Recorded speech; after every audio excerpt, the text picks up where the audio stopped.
Hello, everybody. Joe Wright here, and I want to share some of memories as a child. My childhood. I was about 10 years old when this came.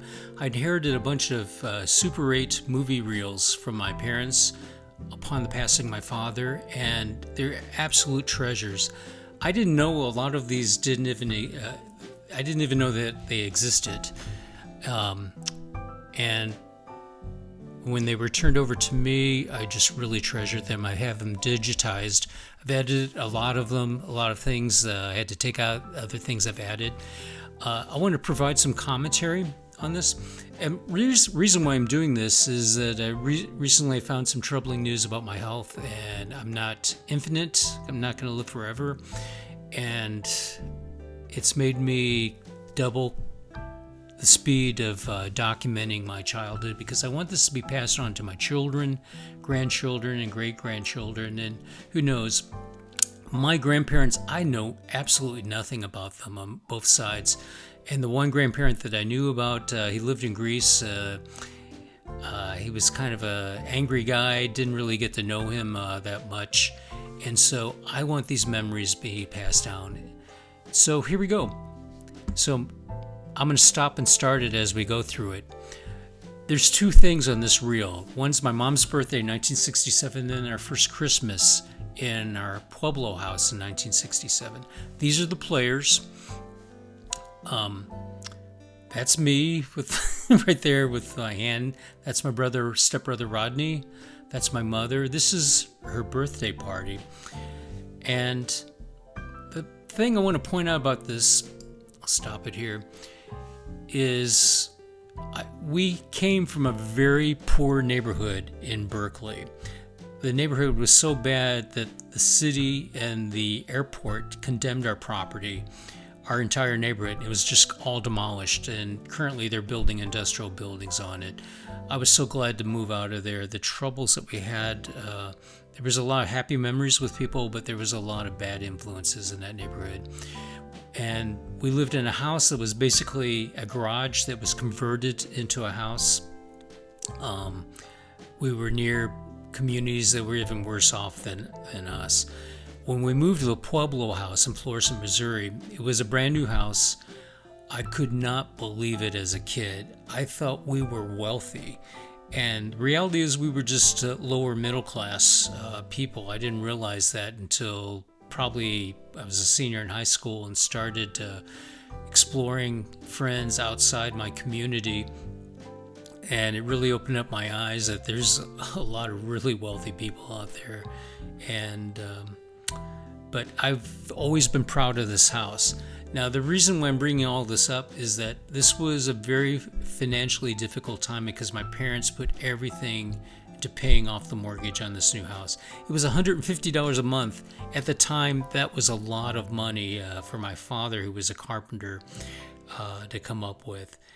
And so we had a very modest birthday for my mother, but I just want you to look how happy she is. My stepfather, who I consider my father, and my mother did everything, sacrificed financially everything for their kids, and asked very little in return. And just look at the smiles on their face. That's me sitting next to her. We always sat at this order around the dinner table. We never changed all the decades that we lived there. Everybody had an assigned seat.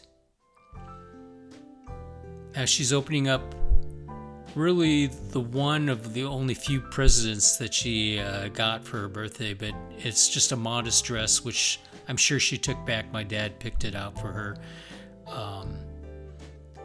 But look at the smile on her face and how happy she is. That's me looking at her dress. That's hard to believe that was me at one time.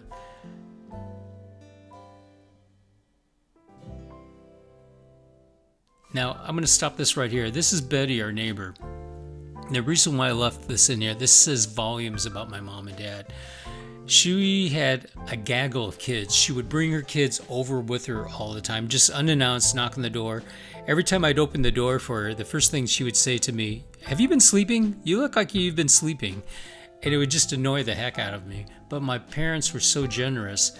So she just comes into the birthday party with her kids, And instead of turning them away, my mom and dad just incorporate her and her kids into the birthday party. And look how generous my mom is being. And my dad is filming all this. She brings the kids over. They're giving them a cake. They include them in the movie. And my mom is introducing the cat. I'm going to stop it right here. Betty's daughter here, I believe she was in 3rd grade. I was in 4th grade at this time. She had a crush on me. And being a typical boy in 4th grade, I thought girls just had cooties. And I was so angry that she liked me. And my mom, I went and talked to my mom. I was so mad about it. My mom talked to Betty, and Betty talked to her daughter. And that was the end of that. This girl grew into a gorgeous woman. And I think the irony of me, being upset at that, I deserve what I got. And this is her brother here. Her brother loved to go fishing with her dad, and they would get worms out of their backyard by putting electric prods into the ground and plugging it in to 110 volts of AC, and the worms would come to surface, and they would gather up the worms to go fishing. Well, one time when he was older, he got electrocuted and died, and everybody in the neighborhood was just devastated by that. Okay, let's continue on. That's Mimika, our first cat. She had one green eye and one blue eye. So here's the players in the next film. This is our first Christmas in the Pueblo house, 1967. I was 10 years old at the time. This was our living room. I know this is grainy, but this is so amazing to me to go back in time and to see this house. I'm going to stop this here. This is a bookcase that was built by my biological father that was passed down for decades. Two things I want to point out. My parents had so little money, and they just bought this house, but what they did, they knew, and my mom in particular, education was the ticket to a better life.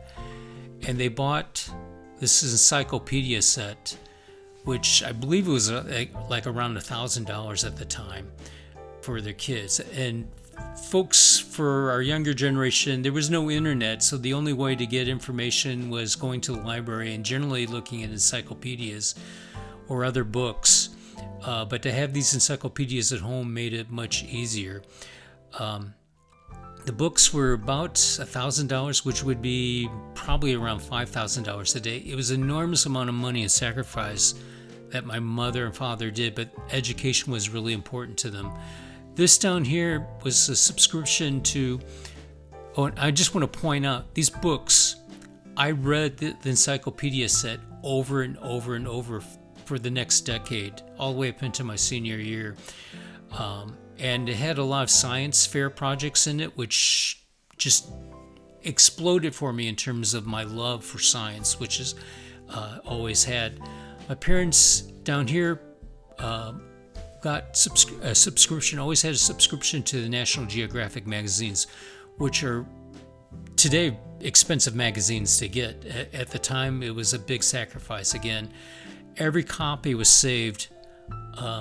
I think I was the only one that really read them, other than my parents, and I just gobbled it up. And they included maps, inserts that you could take out and fold out, and I put those maps all over my walls in my bedroom all the way up to a senior in high school.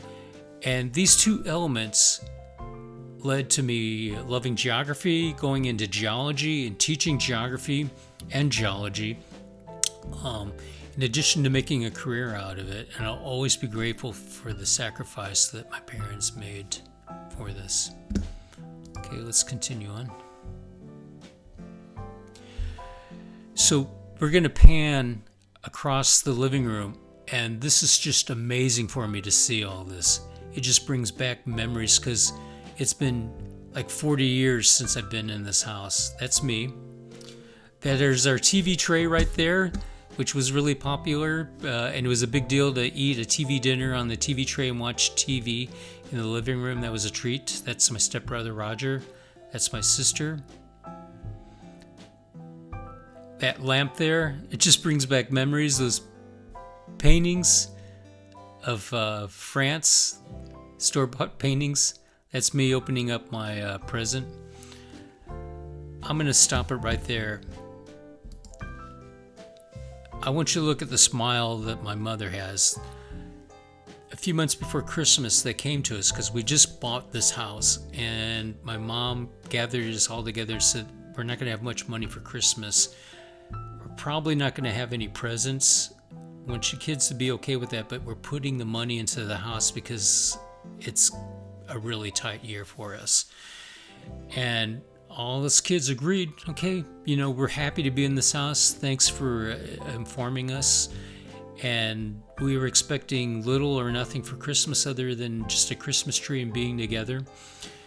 And somehow my parents came up with a little money to buy some really modest gifts for their kids. And they got almost little or nothing for each other. But I want you to see how happy my mom and dad are in these pictures because they sacrificed everything for their kids. My mother. That's my stepbrother Rodney. Mamika's sitting in the chair there. You just saw her briefly. As Trooper, we were dog watching him for my aunt and uncle who were stationed elsewhere in the military, the Air Force. And that's my gift there, that scarecrow that you see that's my dad. He gave himself tools he's a carpenter, and they were just really modest tools. I'm going to stop this here in just a second. This vise that he got for himself really was for his work, that he needed for his work. This vise was downstairs in his workshop, in our basement. And every one of us at some point in our life used that vise for many different reasons. That vise was kept in the family all the way to my father's death, and then my niece Jamie and my stepbrother Roger took it to their farm in I believe Marshall, Missouri. And I'm just glad to see that it's in a family, but that vise was used in so many of my science fair and science projects. Just brings back memories. And again, look at the smile on his face, how happy he is while my mom's filming all this. And he just got a few tools for his carpentry.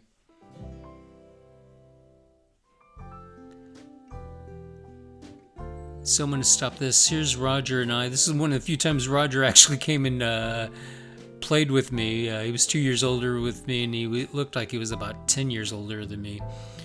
And that's a whole nother story. I'm going to stop this in just a second. Okay. This was a toy that my mom said that we couldn't afford, but somehow came up with it. As I recall, it was $14.99. And back then, the way how you picked out your toys is that you looked at a Sears catalog or a JCPenney catalog in the Christmas section, and there would be a toy section. And I found it in there, and I said, Mom, I really would like this. It's a scarecrow target game where you have a little gun with a spring in it, and you shoot these little darts with a suction cup on it at targets. They're scarecrows, or there's crows on his arm that you hit. You get so many points if you knock his hat off. And this little button right here, if you hit that, he just explodes into a bunch of pieces, which was always hard to hit, but when you did, it was a big deal. This was $4.99. It's a snow cone machine, and it basically is just a piece of plastic that's shaped like a snowman. You dropped an ice cube in on the top of his head, and you turn the crank in the back, and crushed ice would come out of this, and it'd go into a little snow cone, and you had little bottles of various sugar water that you'd squirt into it. The reason why I wanted it, because money was so tight, the way how I got money was doing jobs around the neighborhood or selling things in the neighborhood. And I sold snow cones during the summertime for 5 cents each.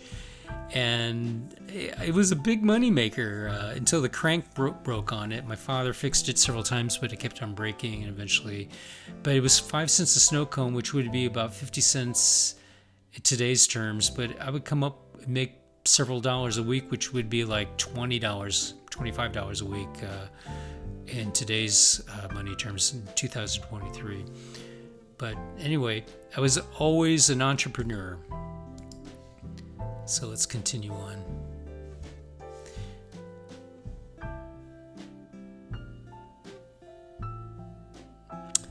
Thanks for watching with me. Love you guys. Hope to share some more memories with you in the future.